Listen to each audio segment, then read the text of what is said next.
नमस्कार। नेपाल टेलिभिजन समाचारमा स्वागत छ। म देवी सापकोटा र म अनिता बिन्दु। सुरुमा प्रमुख समाचार।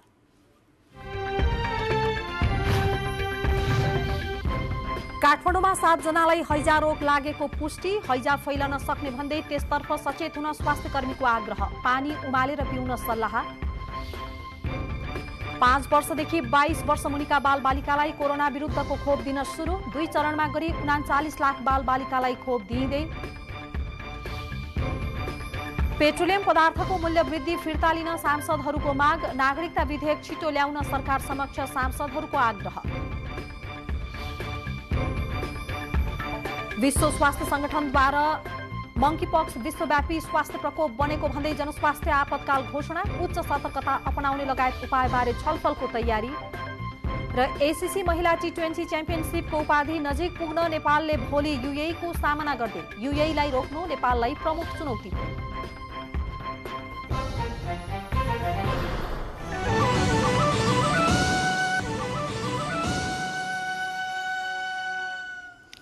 समाचार विस्तारमा। 5 वर्षदेखि 12 वर्ष मुनिका बालबालिकाहरूलाई कोरोना विरुद्धको खोप लगाउन सुरु गरिएको छ र तोकिएको समयमा आफ्ना बालबालिकाहरूलाई खोप लगाउन नछुटाउनुहोला। र यसैगरी काठमाडौँ उपत्यकामा हैजाका बिरामीहरू पनि भेटिएको छ। काठमाडौँमा 7 जनामा हैजाको संक्रमण भेटिएको एपिडेमियोलोजी तथा रोग नियन्त्रण महाशाखाले पुष्टि गरेको छ।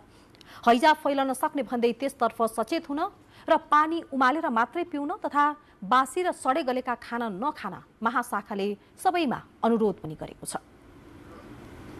गत हप्ताको बिहिबार चटपटे खाएपछि बिरामी परेका बागबजारका 2 दिदीबहिनीमा आइतबार हैजा भेटिएपछि काठमाडौँ उपत्यकामा हैजाका बिरामी देखिएका हुन्। हालसम्म हैजा संक्रमितको संख्या 7 जना पुगेको एपिडेमियोलोजी तथा रोग नियन्त्रण महाशाखाले जनाएको छ। हैजाबाट संक्रमित 5 जनाको शुक्रराज ट्रपिकल सरुवा रोग अस्पताल टेकुमा उपचार भइरहेको अस्पतालले जनाएको छ।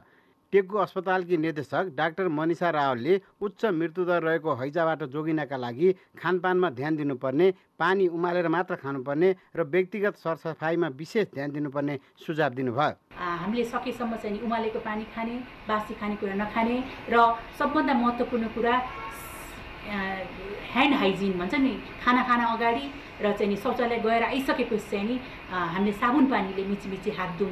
यसले चाहिँ 80% जति वाटरबर्न जति पनि पानी प्रदूषित पानीबाट हुने रोगहरू छ हैजा लगायत अन्यबाट चाहिँ हामीलाई बचाउनको लागि सहायता गर्छ।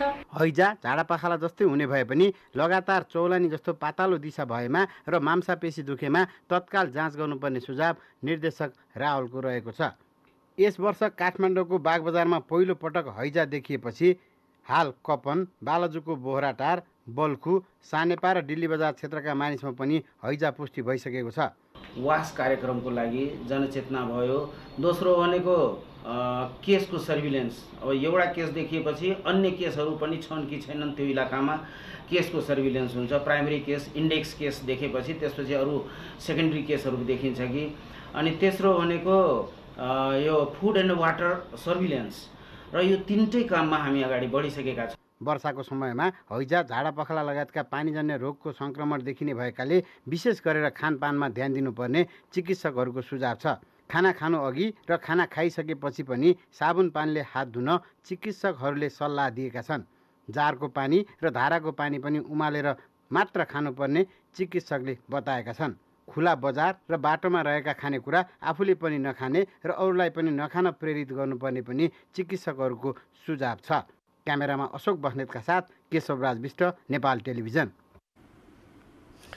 काठमाडौँ उपत्यकामा झाडापखालाका बिरामी देखा परेको छ। 7 जनामा झाडापखालाको संक्रमण पुष्टि भएको पनि स्वास्थ्य मन्त्रालयले पुष्टि गरिसकेको अवस्था छ। र यसै विषयमा कुराकानी गर्नका लागि आज हामीसँग स्टुडियोमा हामीले निमन्त्रणा गरेका छौँ सरुवा रोग विशेषज्ञ डाक्टर शेरबहादुर पुन्ज्यूलाई। यहाँलाई 8 बजेको समाचारमा, नेपाल टेलिभिजन समाचारमा स्वागत गर्न चाहन्छु। धन्यवाद। मेरो वास्तवमा अब यो काठमाडौँ उपत्यकामा 7 जनामा चाहिँ झाडापखालाको संक्रमण देखिएको भनी पुष्टि पनि गरिसकेको छ। र अहिले हामीले सरसर्ती हेर्दाखेरिमा काठमाडौँ उपत्यकाको अवस्था, फोहोरको अवस्थालाई हेर्दाखेरिमा करिब 2 महिना जति फोहोर पनि उठेन। र त्यो लगत्तै जस्तो भनौँ न अहिले त्यो झाडा पखालाको सङ्क्रमण पनि देखिएको छ। के भन्नुहुन्छ यसमा? यो अहिलेको के कारण के छ योमा चाहिँ? अब यो हैजा चाहिँ हामीले वर्ष दिन अथवा वर्ष दिन बिराएर देखिने गरेको हो। हैजा चाहिँ हामीले नेपालमा गएको वर्ष पनि देखाएको थियौँ। त्यो अलिकति अपेक्षित नै थियो भन्छु म, किनभने हाम्रो नेपालको अलिकति तपाईँ हामीले विगतको इतिहास हेर्नुभयो देखिन्थ्यो होइन त्यो बेलामा पनि। तर फोहोर जब जहाँ हुन्छ त्यहाँ चाहिँ सङ्क्रमणको चाहिँ घर जस्तै हो। त्यसले गर्दाखेरि चाहिँ जुन फोहोर बिचमा यो उठेन समयमा, यसले चाहिँ यसको चाहिँ कहीँ न कहीँ प्रत्यक्ष अप्रत्यक्ष चाहिँ कारण हुनुपर्छ भन्ने अनुमान चाहिँ गर्न सकिन्छ। यद्यपि यसको बारेमा अनुसन्धानहरू अगाडि बढाउला, तर फोहोर भन्ने बित्तिकै अब हैजा फैलिन सक्ने सम्भावना बढी भएको हुनाले हामीले यसलाई चाहिँ अब आगामी दिनहरूमा चाहिँ हामी अलिकति सरसफाइमा ध्यान दिने हो कि त्यो व्यक्तिगत सरसफाइ पनि हुनुपर्छ अथवा खानेकुरा पानी होइन कुनै पनि चिजमा हामीले अलिकति विशेष सतर्कता अपनाउनु पर्ने चाहिँ समय छ। किन भन्दाखेरि एउटा मात्र पनि हैजाको बिरामी देखिनु भनेको त्यो व्यक्तिले जुन चिज प्रयोग गर्यो त्यो त अहिले पनि हाम्रो समुदायमा त फैलिरहेको होला अथवा कसैले त खाइरहेको होला। त्यसले गर्दा हामी सतर्कता अपनाउनु पर्ने चाहिँ समय आएको चाहिँ। सतर्कताको कुरा गर्नुभयो, कस्तो खालको सतर्कता अपनाउनुपर्छ यसमा? गर्नेरै मैले 3वटा कुरा भन्ने गरेको छु। एउटा खानेकुरा, एउटा पानी, एउटा व्यक्तिगत सरसफाइ। खानेकुरा यदि सङ्क्रमित रहेछ भने त्यसबाट पनि सर्ने भयो। पानी अझ मुख्य माध्यम लाग्छ, किनभने पानी त एउटा स्रोत भयो, त्यसपछि चाहिँ धेरै ठाउँमा बाँड्ने भयो, त्यो भयो। खानेकुरा पानी जति नै सफा अथवा सङ्क्रमण रहित भए तापनि यदि केही गरी चाहिँ लक्षणविहीन सङ्क्रमितको दिशा, किन भन्दा 10 दिनसम्म त्यसले दिशाबाट बाहिर निक्लिन सक्छ। यदि राम्रोसँग हातहरू धोएन भने चाहिँ त्यो व्यक्तिले प्रयोग गरेको खानेकुरा अथवा पानीहरू जुन छ त्योबाट पनि अर्को व्यक्तिमा सर्न सक्छ भन्ने हो। तर मुख्य चाहिँ मेरो चाहिँ एकदमै चासो भनेको चाहिँ पानी नै हो। पानी चाहिँ अब गर्मी महिना छ, यसको डिमान्ड एकदम हत्ते बढेको छ। अब गर्मी महिना छ, खान मन लाग्छ, पिउन मन लाग्छ होइन। तर त्यो यदि सङ्क्रमित पानीहरू छ भने चाहिँ त्यो छिटो फैलिन सक्ने सम्भावना चाहिँ मैले देख्दछु। जस्तो सङ्क्रमण भइसकेपछि पनि त्यो लक्षणहरू देखिनलाई केही समय अवधि पक्कै पनि हुन्छ होला होइन? अब सङ्क्रमित भएको त्यो बेलामा चाहिँ जोगिने अवस्थाहरू के हुन सक्छ? अब सङ्क्रमण भएको धन्य 12 घन्टादेखि 5 दिनसम्ममा यो लक्षणहरू देखिन्छ भन्ने छ। लक्षणमा चाहिँ एकदमै चौलानी पानी जस्तो चाहिँ तारन्तार नरोकिने खालको पानी जस्तो दिशा जाने गर्छ, नरोकिने खालको। त्यसपछि बान्ता र यो पेटको यो खुट्टाको तलको चाहिँ मांसपेशीहरू बौडिने गर्छ, आलस्य हुने, बेचैनी हुने। यो त अरू झाडा पखाला पनि हुन्छ। यहाँनिर अझ पनि म के भन्छु भने हाम्रो समुदाय समाजमा चाहिँ अलिअलि झाडा पखाला लायो भनेर औषधि खाएर एकछिन कुट्छु भन्ने चलन छ। तर मेरो भनाइ भनेको यदि कोही व्यक्तिलाई चाहिँ झाडा पखाले चाहिँ चौलानी पानी, त्यो खास गरी सजिलो भाषामा चाहिँ चामलको माड जुन निचरेपछि त्यो आउँछ पानी, त्यस्तो खालको चाहिँ एकदमै तारन्तार गयो भने चाहिँ त्यो एउटा सम्भावना हैजाको हुन्छ। र अर्को कुरा चाहिँ हैजा फैलिएको ठाउँ, अब किनभने अहिले काठमाडौँलाई लिउँ, काठमाडौँमा कसैलाई पनि त्यस्तो खालको लक्षण देखियो, एकदम नम्बर 1 है, त्यो देख्यो भने चाहिँ उहाँले सोच्नु पऱ्यो कि म भरे जान्छु, म यो औषधि खान्छु, त्यसपछि डक्टरसँग कुराकानी गर्छु। यो भन्नुभन्दा पनि अगाडि नै सम्पर्क गरेर चाहिँ अब जानुपर्ने कि परीक्षण गर्नुपर्ने कि त्यो गर्दाखेरि राम्रो हुन्छ। किन भन्दाखेरि म त के भन्छु भन्दा जो व्यक्ति चाहिँ अझ एक्लै बसेको अवस्था छ र अचानक विस्फोटक तरिकाले चाहिँ दिशा लागेको छ भने र सँगसँगै बान्ता भयो भने त्यो व्यक्ति चाहिँ बेहोस हुनसक्छ। यो अहिले हाम्रो पहिलो जुन हैजाको बिरामी छ उहाँहरूको चाहिँ यदि कुराकानी सुन्यो भने यस्तै खालको चाहिँ देखिन्छ। तर भाग्यवश उहाँहरूको चाहिँ अब आफन्तले चाहिँ तुरुन्त अस्पताल ल्याएको देखिन्छ। तर यस्तो समस्या चाहिँ अरूमा नहोला भन्न चाहिँ सकिँदैन। जस्तो अब लक्षणहरू देखिएपछि तुरुन्तै जान सक्ने अवस्था रहला काठमाडौँ उपत्यकामा होइन? जस्तो सङ्क्रमण काठमाडौँमा बढ्यो, तर यो सङ्क्रमण भोलि पछि यो बर्खाको बेलामा चाहिँ प्राय विभिन्न जिल्लामा पनि हामीले सुन्छौँ, गएको वर्षमा पनि भएको थियो। र कतिपय ठाउँहरूमा चाहिँ स्वास्थ्य केन्द्रहरू पनि नजिक नभएको अवस्था हुनसक्छ। र छिट्टै हामीले तुरुन्तै एकदमै भनौँ न एकदमै कडा रूपमा लक्षणहरू देखियो भने होइन, र अलि टाढा स्वास्थ्य केन्द्र जानुपर्ने अवस्था छ भनेदेखि घरैमा गर्न सकिने उपायहरू अरू के हुन सक्छन्? अब पहिलो कुरो त अब जीवनजल लिने भन्ने नै हो, हामीले जहिले पनि भन्छौँ। तर मैले अहिले भने जस्तो फेरि तारन्तार बान्ता भयो भने जीवनजल कसरी खाने भन्ने प्रश्न आउँछ। म चाहिँ के भन्छु भन्दाखेरि जहाँ दुर्गम, जहाँ भौगोलिक विकटता भएको ठाउँ छ त्यो ठाउँमा चाहिँ ओरल कलेरा भ्याक्सिन भन्ने पनि पाउँछ। एक्चुअली भनियो भने त गएको वर्ष नवलपरासीमा त्यो खोप पनि दिएको थियो। यदि मेरो व्यक्तिगत कुरा भन्नु पऱ्यो भने चाहिँ ती त्यस्ता ठाउँ जहाँ भौगोलिक दृष्टिकोणले एकदमै विकटता छ र तुरुन्तै हामीले चाहिँ सहज पहुँच छैन भने चाहिँ त्यस्तो ठाउँमा चाहिँ खोप अथवा ओरल कलेराको भ्याक्सिन चाहिँ दिँदाखेरि चाहिँ राम्रो हुन्छ भन्ने यो मेरो एकदम व्यक्तिगत तर्क हो। किनभने त्यसमा ढिलो भयो भने होइन एकदमै कडा, मैले त काठमाडौँ त तुरुन्तै नजिकै अस्पतालहरू छ, क्लिनिकहरू छ, त्यहाँ गएर पनि उसले यो ओरल रिहाइड्रेसन अथवा हामी स्लाइन पानी भनौँ सामान्य भाषामा, त्यो त तुरुन्तै पाइहाल्छ।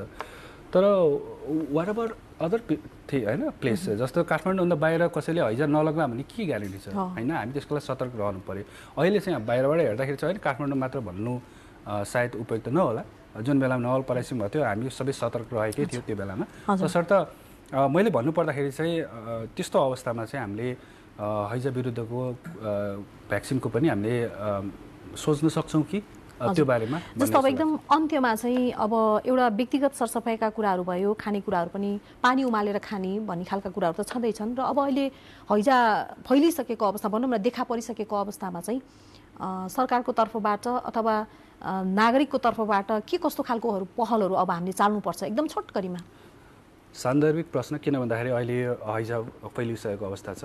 सम्बन्धित निकायले चाहिँ मेरो यो व्यक्तिगत धारणा, सम्बन्धित निकायले चाहिँ पहिला स्रोत कहाँबाट फैलिरहेछ त्यो पत्ता लगाएर त्यहाँ तुरुन्तै त्यसलाई रोक्ने कोसिस गर्नु पऱ्यो भने। दोस्रो भनेको हाम्रो बजारमा यत्रतत्र जुन एउटा खानेकुरा पानीहरू बिक्री वितरण भएर छ त्यहाँनिर चाहिँ अनुगमन चाहिँ कडा हुनु पऱ्यो यो सम्बन्धित निकायकोबाट। हाम्रो तर्फबाट 3वटा कुरा फेरि पनि व्यक्तिगत सरसफाइ, पानी र खानेकुरा। खानेकुरा राम्रोसँग पकाएर ताजा खानेकुरा खाउँ, पानी निर्मलीकरण गरेर खाउँ, त्यो विभिन्न विधिहरू छ त्यो बारेमा तपाईँहरूले थाहा पाउनुहुन्छ। र तेस्रो भनेको व्यक्तिगत सरसफाइ, अहिले मैले कसरी सर्न सक्छ भन्ने कुराहरूको बारेमा गरेँ। र फेरि पनि मेरो अनुरोध भनेको अब जुन पहिलो हैजाका बिरामी थिए उहाँसँग मैले कुरा गर्दाखेरि चाहिँ जुन काँचै खाने जुन छ अब तरकारी भनौँ त्यसलाई गोलबेडा होइन उहाँले चाहिँ बनाएर खानुभएको, पछि त्यो पानीले धोएको त्यो खाएको धनै 5-6 घन्टा पछि चाहिँ उहाँलाई अलिकति अप्ठ्यारो भएर तार पानी जस्तो चौलानी पानी जस्तो दिशा गएर बान्दा भएको भन्ने कुराहरू आएको छ। त्यसले गर्दाखेरि चाहिँ काँचै खाने जुन खानेकुराहरू छ अथवा फलफुल छ त्यसलाई पनि अलिक सफा पानीले मात्र धोएर खाउँ, यो एउटा हाम्रो लागि चाहिँ अलिकति लेसन लर्न भन्छु पाठ जस्तो हुनसक्छ भन्ने लाग्छ। त्यो 3वटा उपाय बाहेक मैले यो पनि जोड दिएर भन्न चाहेँ, किन गर्मी महिना छ यत्रतत्र तपाईँ हामीले बाहिर खाना पाइरहेको अवस्था चाहिँ खाइरहेका छौँ। हजुर हस्, धेरै धेरै धन्यवाद। उहाँ हुनुहुन्थ्यो सरुवा रोग विशेषज्ञ डाक्टर शेरबहादुर पुन। काठमाडौँ उपत्यकामा झाडा पखालाका बिरामीहरू देखिएको छ, झाडा पखाला फैलिएको अवस्था छ र यस विषयमा हामी कसरी जोगिन सक्छौँ भन्ने विषयमा उहाँसँग हामीले कुराकानी गर्यौँ। ताजा खानेकुरा, पानी उमालेर र व्यक्तिगत सरसफाइमा ध्यान दिएर हामी हैजाबाट बच्न सक्छौँ, यो विज्ञको सुझाव। पछिल्लो दिन कोरोना संक्रमितको संख्या पनि बढ्न थालेको छ। स्वास्थ्य तथा जनसङ्ख्या मन्त्रालयको तथ्याङ्क अनुसार आज 49 जनामा संक्रमण पुष्टि भएको छ। बुधबार 31 जना र मंगलबार 19 जनामा संक्रमण देखिएको थियो। पछिल्लो 24 घण्टामा 2494 नमुना परीक्षण गर्दा 49 जनामा संक्रमण पुष्टि भएको मन्त्रालयले जनाएको छ। यस अवधिमा 12 जना संक्रमण मुक्त भएका छन्। हाल 163 जना सक्रिय संक्रमित छन्। आज 85,657 जनाले कोरोना भाइरस विरुद्धको खोप लगाएका छन्। नेपालमा हालसम्म 11,19,866 जनामा कोरोना संक्रमण पुष्टि भइसकेको छ भने 11,952 जनाको संक्रमणबाट मृत्यु भएको छ। 5 देखि 12 वर्ष मुनिका बालबालिकालाई आजदेखि कोरोना विरुद्धको पहिलो मात्राको खोप अभियान सुरु भएको छ।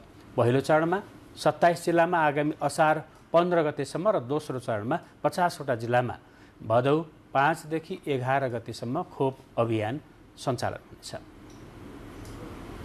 बालिकालाई पनि कोरोना संक्रमणबाट जोगाउन खोप अभियान सुरु गरिएको हो।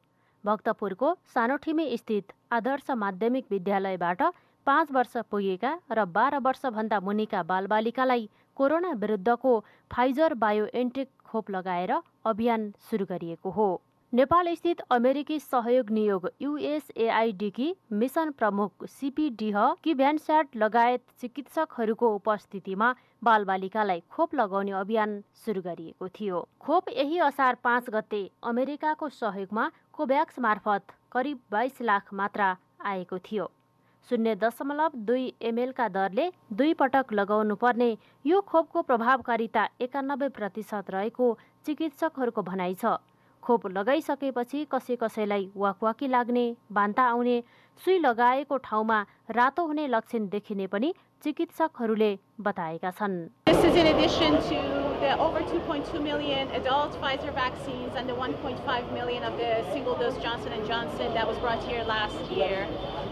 पहिलो चरणमा काठमाडौँ उपत्यका सहित 27 जिल्लामा खोप दिइने र दोस्रो चरणमा 50 जिल्लाका बालबालिकालाई दोस्रो चरणको खोप दिइनेछ।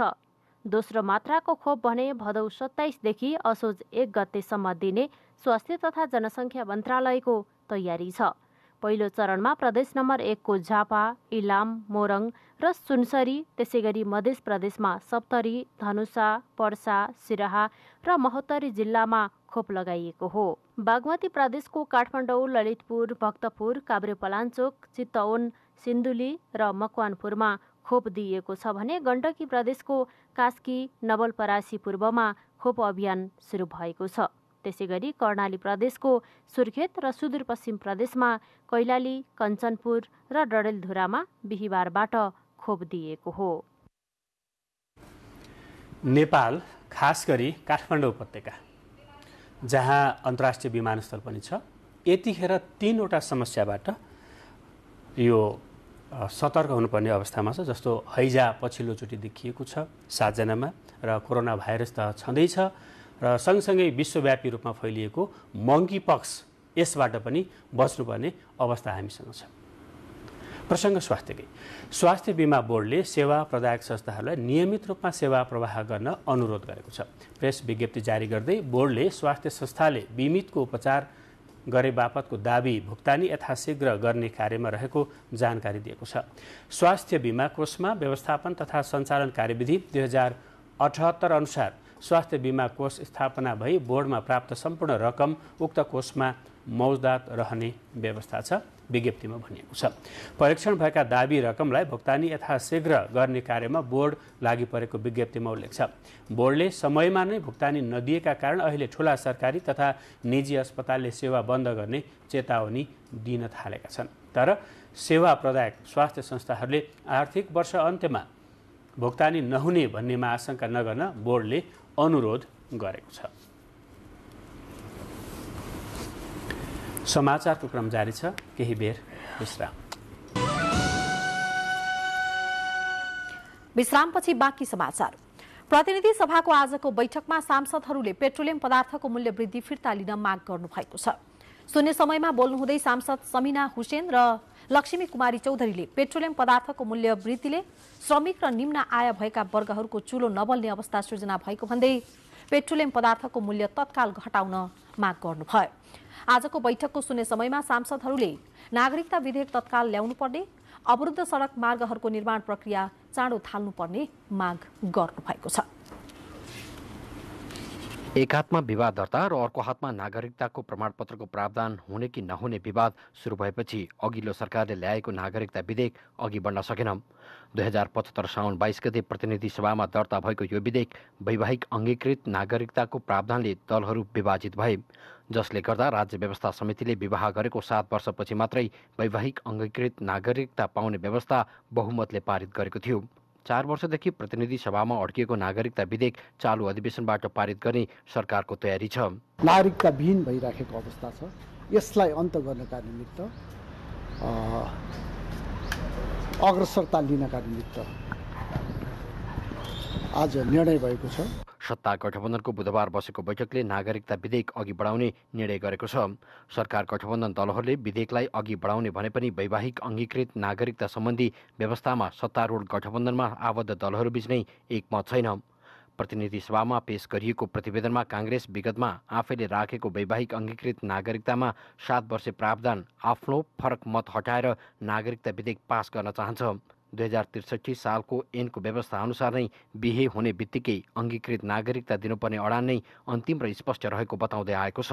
यसमा के छ, नेपाली काङ्ग्रेसले प्रष्ट रूपमा सहमतिबाट जाने प्रयास गरिरहेको छ र वैवाहिक अङ्कितको कुरोमा चाहिँ नि केही हदसम्म लचिलो भएर यदि गइदियो भने बेटर होला, या त्यसमा चाहिँ हामीले फेरि पुनर्विचार गरेर या संशोधन विधेयक त्यसमा संशोधन पनि राख्न सक्छौँ, त्यसमा कुनै अन्यथा छैन। र भरसक यो विवादलाई अगाडि बढाउनुभन्दा पनि यही सदनबाट यसलाई पास गर्ने उद्देश्यले हामी कति लचिलो हुनुपर्ने हो त्यो लचिलो हुन तयार छौँ। विगतमा नेकपा रहेका नेकपा एमाले र माओवादी केन्द्रका सांसदहरूले नेपालको भौगोलिक अवस्था र दुई ठूला छिमेकी देशलाई ख्याल गरेर 7 वर्षपछि मात्रै वैवाहिक अङ्गीकृत नागरिकता दिनुपर्ने पक्षमा मत राखेका थिए। छिमेकी भारतमा समेत विवाह गरेर निरन्तर बसोबास गरेको 7 वर्षपछि मात्रै नागरिकता पाउने व्यवस्था रहेकाले नेपालमा पनि सोही अनुसार व्यवस्था गर्नु उपयुक्त हुने एमाले र माओवादी सांसदहरूले तर्क गरेका थिए। अहिले पनि सत्ता साझेदार दल नेकपा माओवादी केन्द्र विगतको आफ्नो अडानमै देखिन्छ। बिहा गरेको भोलिपल्ट निवेदन दिने र अभ्यास चाहिँ पर्सिपल्ट चाहिँ नागरिकता दिने खालको अभ्यास पनि चलिराखेको छ। त्यसकारणले यहीँनिर हाम्रा राजनीतिक दलहरूका बिचमा केही खाडलहरू पनि छन् र त्यो खाडललाई चाहिँ जनताको बिचमा लैजान खोजेको छ। त्यसकारणले मलाई के लाग्दछ भन्दाखेरि संविधानले बोलेका कानुन नबनेका कुराहरूको सन्दर्भमा ठोस रूपमा एउटा समझदारी भन्छ, संविधानमै नभएका कुरालाई अहिले प्रवेश गराउनु हुँदैन। हाल संसदमा रहेको विधेयक फिर्ता लिने र सहमति जुटेका विषयमा मात्र समेटेर नयाँ विधेयक लैजाने गृह कार्य भइरहेको छ। अर्कोतर्फ नागरिकता विधेयकलाई संसदीय प्रक्रियामा अघि बढाउने र संसद मार्फत नै विवादित विषयहरूलाई टुङ्गो लगाउने विकल्पमा छलफल भइरहेको छ। नागरिकता विधेयक प्रक्रियागत रूपमा अघि बढाउन सहमत भए पनि 7 वर्षे प्रावधानबारे सहमति कसरी जुट्ला हेर्न बाँकी छ। क्यामेरामा विनिता रिजालका साथ सन्तोष तिताल, नेपाल टेलिभिजन। राष्ट्रिय सभाका सांसदहरूले नागरिक सुरक्षाप्रति संवेदनशील भएर योजना बनाउनु पर्ने बताउनु भएको छ। राष्ट्रिय सभाको आजको बैठकमा विनियोजन विधेयक 2079 अन्तर्गत 7 मन्त्रालयको विविध शीर्षकमाथिको छलफलमा उहाँहरूले महिला हिंसाको अन्त्य गर्न माग गर्नु भएको हो। सांसदहरूले सबै नागरिकलाई सुरक्षाको प्रत्याभूति गराउनु पर्नेमा जोड दिनु भएको छ। बैठकमा सांसद महेश कुमारी महराले राज्यले नागरिकको सुरक्षामा ध्यान दिनुपर्ने बताउनु भयो। नेपाल टेलिकमको सेवाको गुणस्तर बढाउनु पर्नेमा पनि उहाँले जोड दिनुभयो। सांसद गंगा कुमारी बेलबासेले देशभर महिला हिंसाका घटना भइरहेकाले जनचेतनामूलक कार्यक्रम सञ्चालन गर्न माग गर्नुभयो। सांसद सुमित्रा विशीले लिफ्ट सिंचाईमा सरकारले 1 देखि 5 लाखको टुक्रे बजेट छुट्याउने गरे पनि त्यो पर्याप्त नभएको बताउनुभयो।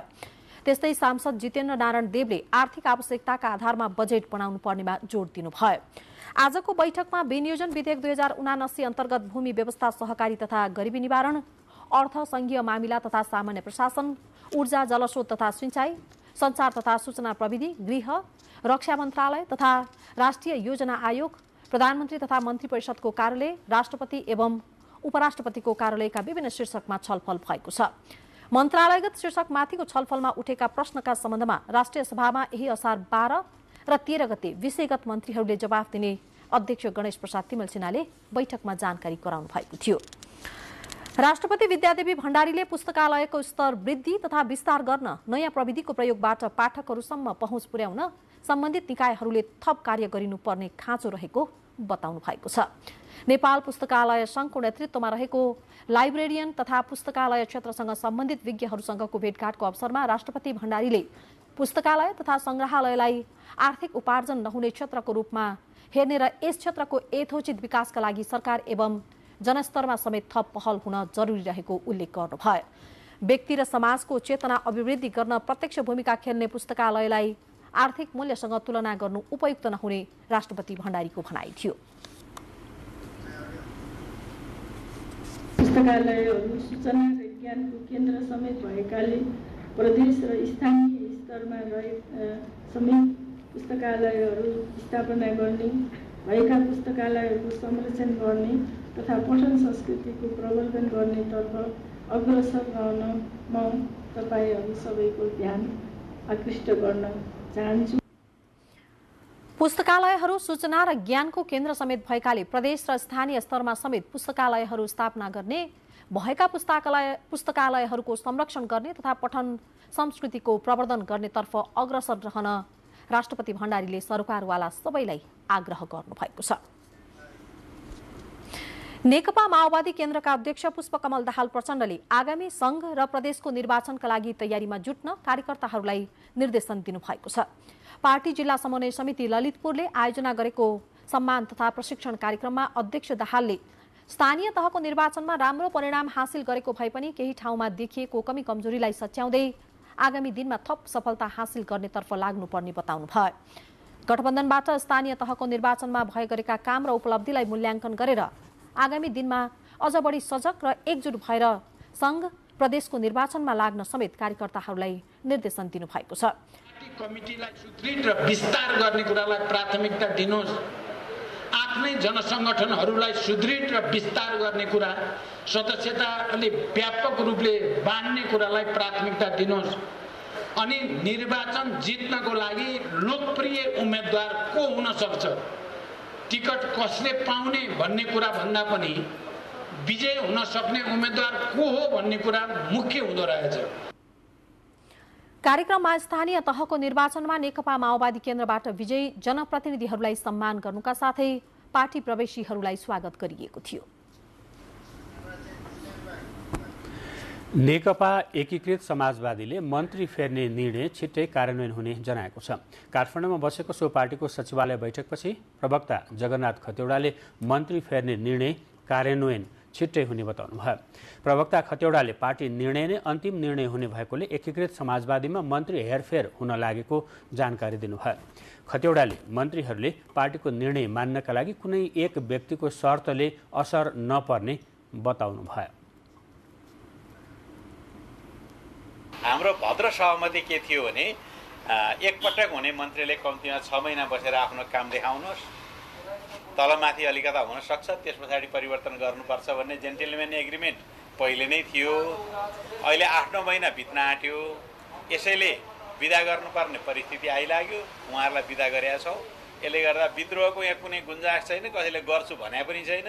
विद्रोह गर्छु भनेर कति बेलाले गतिविधि गरेको हामीलाई अनुमान पनि छैन। बैठकमा पोलिट ब्युरो बैठक, केन्द्रीय कमिटी र केन्द्रीय परिषदको बैठकका विषयमा छलफल भएको थियो। उद्योग, वाणिज्य तथा आपूर्ति मन्त्री दिलेन्द्र बडुले मुलुकको अर्थतन्त्रलाई आत्मनिर्भर बनाउने र स्वदेशी वस्तुको प्रवर्धन गर्ने उद्देश्य सहित सरकार क्रियाशील रहेको बताउनु भएको छ। काठमाडौँमा उद्योग मन्त्रालय, नेपाल घरेलु तथा साना उद्योग महासंघद्वारा आयोजित नेपाली उत्पादनको बजारीकरणका लागि निर्मित ई-कमर्सको शुभारम्भ गर्नुहुँदै मन्त्री बडुले आगामी आर्थिक वर्षको बजेट र नीति तथा कार्यक्रममा सरकारले मुलुकको निर्यातलाई बढाउने, उत्पादनलाई बढाउने नीति लिएको बताउनुभयो। मेड इन नेपाल तथा मेक इन नेपालको दशकका रूपमा कार्यक्रम अघि बढाइएको पनि उहाँले जानकारी दिनुभयो। प्रविधिमा सहयोग गर्ने र यसको क्षमता अभिवृद्धिमा सहयोग गर्ने, सहकार्यमा जोड्नुपर्छ भन्ने एउटा उद्देश्य यहाँ सरकारले राखेको छ। कार्यक्रममा नेपाल उद्योग वाणिज्य महासंघका अध्यक्ष शेखर गोल्छाले साना तथा मझौला उद्योगहरू अर्थतन्त्रको मेरुदण्ड भएको भन्दै यस क्षेत्रको उचित प्रवर्धन आवश्यक रहेको उल्लेख गर्नुभयो। ट्रान्सपोर्टेसन कस्ट, लजिस्टिक कस्ट तुलनात्मक रूपमा धेरै बढिरहेको छ। त्यस्तै गरेर ब्याज दर पनि तुलनात्मक रूपमा धेरै बढी छ। जग्गा प्राप्ति प्राय असम्भव भएको छ। आज सार्वजनिक गरिएको ई-कमर्सबाट स्वदेशी वस्तुको बिक्री वितरण समेत गरिने घरेलु तथा साना उद्योग महासंघले जनाएको छ। मध्य प्रदेशका मुख्यमन्त्री लालबाबु राउतले भारतीय धार्मिक तीर्थयात्रुहरूको नेपाल भ्रमणले नेपालको पर्यटन प्रवर्धन गर्न महत्त्वपूर्ण सहयोग पुग्ने बताउनु भएको छ। भारतको दिल्लीबाट जनकपुर धाम आएका 600 जना धार्मिक पर्यटकको सम्मानमा आयोजना गरिएको समारोहलाई सम्बोधन गर्नुहुँदै मुख्यमन्त्री राउतले यस धार्मिक तीर्थयात्राले नेपाल भारत बीचको रामायणकालीन पौराणिक सम्बन्धलाई थप सुमधुर बनाएको बताउनुभयो। पर्यटक बोकेको भारतीय रेल मध्य प्रदेशको राजधानी जनकपुर धाम आइपुगेपछि तीर्थयात्रीहरूलाई मध्य सरकारका तर्फबाट स्वागत गरिएको हो। मोदी जी ने इस पहल को शुरू किया है और यह बहुत ही सार्थक पहल रहेगी। टूरिज्म के विभाग से भी और धार्मिक कारणों से भी, सामाजिक कारणों से भी बहुत ही अच्छा पहल की है। भारतीय पर्यटकलाई मुख्यमन्त्री राउत, उद्योग, पर्यटन, वन तथा वातावरण मन्त्री शत्रुघ्न महतो, जानकी मन्दिरका महन्त राम तपेश्वर दास वैष्णव लगायत पदाधिकारीले स्वागत गर्नुभएको थियो। समाचारको क्रम जारी छ, फेरि केही बेर विश्रामपछि बाँकी समाचार। चीनको राजदूतमा विष्णु पुकार श्रेष्ठ नियुक्त हुनुभएको छ। राष्ट्रपति विद्यादेवी भण्डारीले संविधानको धारा 282 बमोजिम मन्त्री परिषदको सिफारिसमा श्रेष्ठलाई राजदूतमा नियुक्त गर्नुभएको हो। राष्ट्रपति कार्यालयले एक प्रेस विज्ञप्ति जारी गरी राष्ट्रपति भण्डारीले जनवादी गणतन्त्र चीनका लागि नेपालको आवासीय राजदूत पदमा नियुक्त गर्नुभएको कुरा उल्लेख गरिएको छ। जैविक विविधताको संरक्षण र विकासबारे छलफल गरी भावी रणनीति तय गर्न काठमाडौँमा जैविक विविधता सम्बन्धी अन्तर्राष्ट्रिय सम्मेलन आयोजना गरिएको छ। जैविक विविधतासँग सम्बन्धित सरोकारवाला विज्ञ र अनुसन्धानकर्ता सहभागी सम्मेलनमा विभिन्न प्रकारका वनस्पति, तिनीहरूको संरक्षण र उपयोगबारे छलफल हुनेछ। सम्मेलनमा वनस्पति विभागका महानिर्देशक डाक्टर बुद्धिसागर पौडेल, रेड कार्यान्वयन केन्द्रका प्रमुख डाक्टर दीपक कुमार खराल र पूर्व सचिव डाक्टर विश्वनाथ ओलीले कार्यपत्र प्रस्तुत गर्दै नेपालको जैविक विविधताबाट पर्याप्त लाभ लिने गरी भावी रणनीति तय गर्नुपर्नेमा जोड दिएको छ। विभागका महानिर्देशक डाक्टर पौडेलले जैविक स्रोतबाट देशलाई आर्थिक समृद्धि हासिल हुने गरी रणनीति तय गरिने बताउनुभयो। हामी तर यसबाट चाहिँ यथेष्ट चाहिँ हामीले फाइदा लाभ लिन सकिरहेको अवस्था छैन अहिले।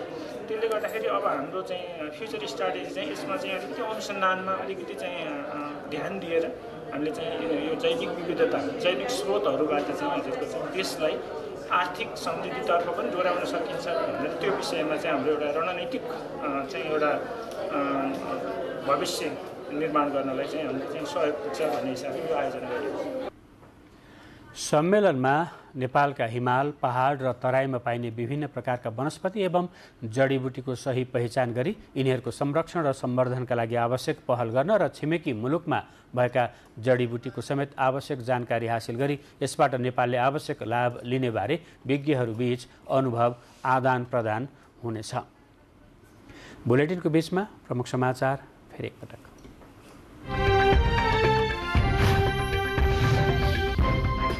काठमाडौँमा 7 जनालाई हैजा रोग लागेको पुष्टि। हैजा फैलन सक्ने भन्दै त्यसतर्फ सचेत हुन स्वास्थ्यकर्मीको आग्रह।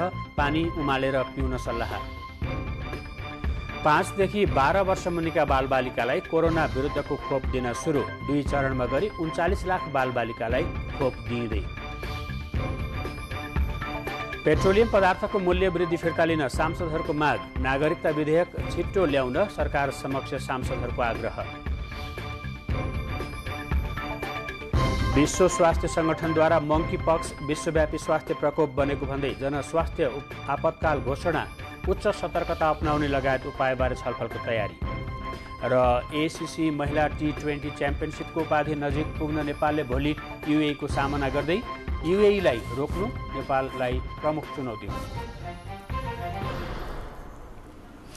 प्रज्ञा प्रतिष्ठानले आयोजना गरेको राष्ट्रिय कविता महोत्सव 2079 मा सुनसरीका टीका आत्रेय प्रथम हुनुभएको छ। संकल्प शीर्षकको कविताका लागि आत्रेय पुरस्कृत हुनुभएको हो। ती आमाका आँखा बाता आउँला श्रीमतीको सिउँदो बोकेको जहाज फर्केर कहिले आउँछ?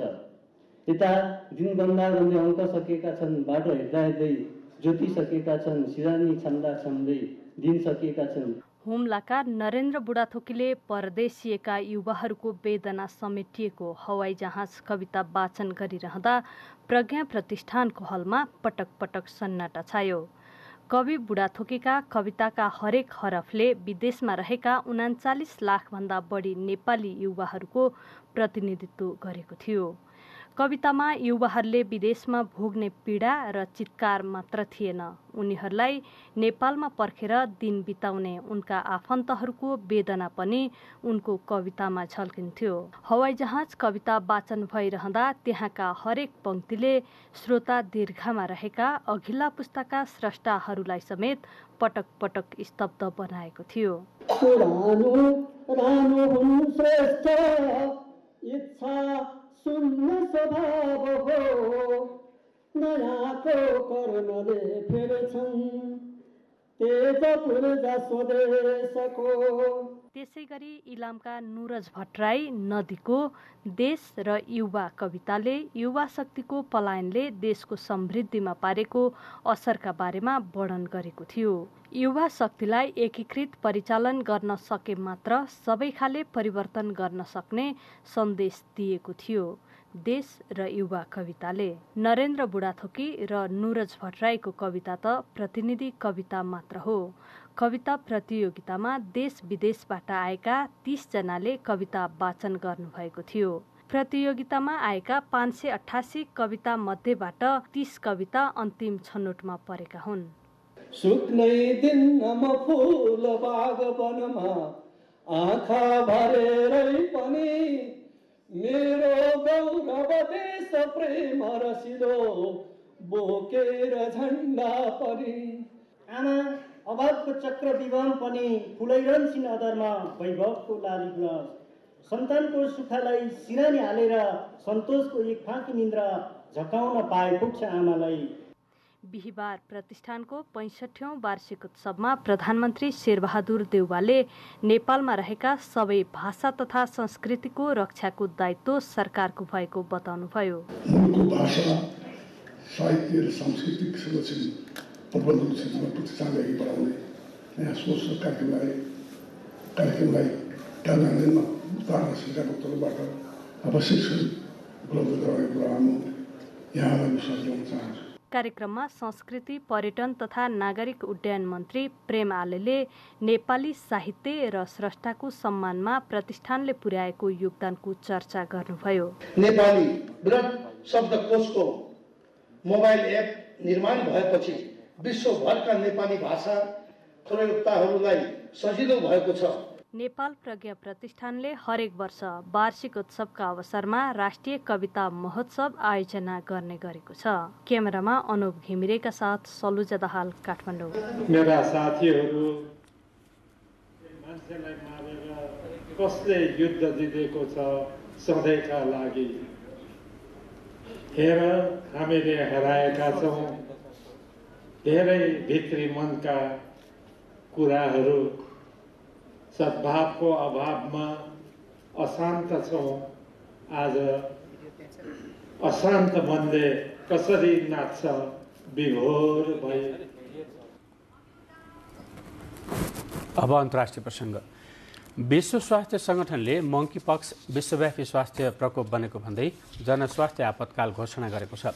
कोभिड-19 को जोखिम विरुद्ध गठन गरिएको स्वास्थ्य वैज्ञानिकहरूको गठबन्धन WHNले मंकी पक्सको प्रकोपलाई विश्वव्यापी चिन्ताको विषय भएको बताउँदै त्यसलाई सार्वजनिक स्वास्थ्य आपतकाल घोषणा गरेको हो। विश्व स्वास्थ्य सङ्गठन WHO का प्रमुखले 32 देशमा मंकी पक्सका जीवाणु फैलिएका कारण अन्तर्राष्ट्रिय स्वास्थ्य नियमन आपतकालीन समितिको बैठक डाकेको केही दिनपछि WHNले यसलाई स्वास्थ्य आपतकाल घोषणा गरेको हो। आज WHN का पदाधिकारीको बैठक हुने र त्यसमा प्रकोपबाट जोगिन तथा उच्च सतर्कता अपनाउने लगायत नियन्त्रणात्मक उपायबारे छलफल हुने बताइएको छ। रोगको प्रकोप कुनै एक देश वा क्षेत्रमा सीमित नभएकोले त्यस विरुद्ध प्रभावकारी कदम चाल्नुपर्ने आवश्यकता परेको स्वास्थ्य क्षेत्रका जानकारहरूले बताएका छन्। हाल विश्वका 58 देशमा मंकी पक्स फैलिएको र 3417 जना बिरामी फेला परिसकेका छन्। बाँकी समाचार एकैछिनमा।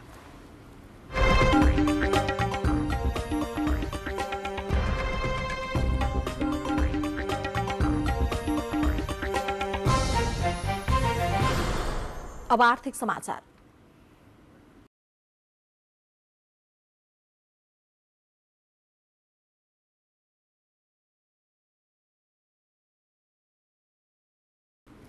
सार्वजनिक खरिद सञ्चार तथा सूचना प्रविधि मन्त्रालयका सचिव डाक्टर बैकुण्ठ अर्यालले सार्वजनिक संस्थानले सार्वजनिक खरिद ऐन विपरीत अभ्यास गर्नु गैर कानुनी हुने बताउनु भएको हो।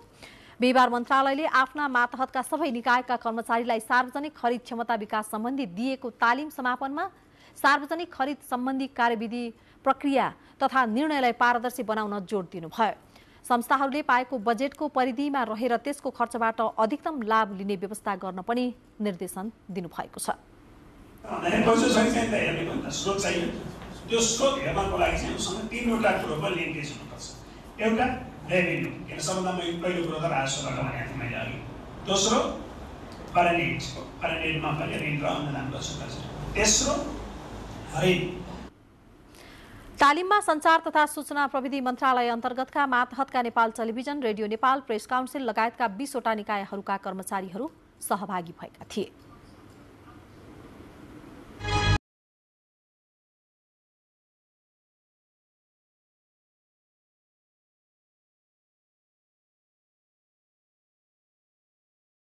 समाचार।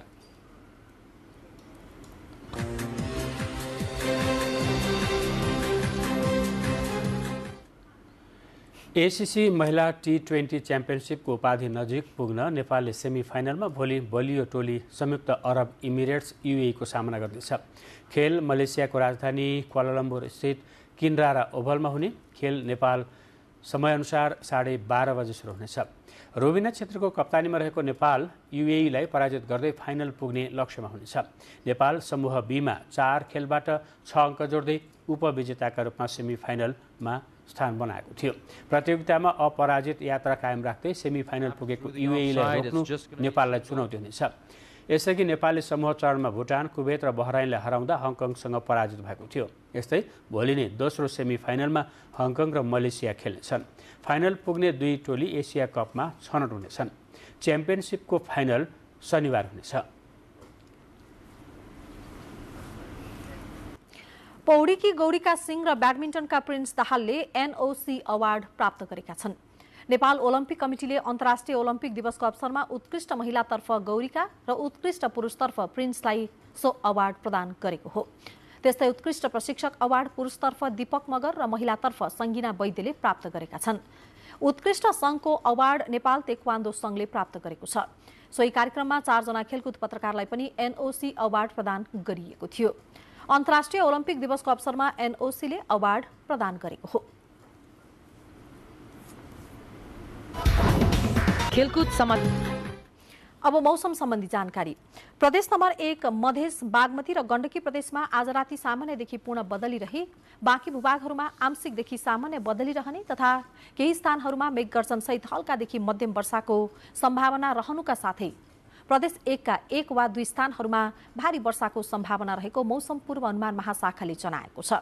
काठमाडौँमा आज राति न्यूनतम तापक्रम 19 र 21 तथा भोलि दिउँसोको अधिकतम तापक्रम 27 र 29 डिग्री सेल्सियस बीच रहने अनुमान गरिएको छ। अब मौसम सम्बन्धी थप विवरण।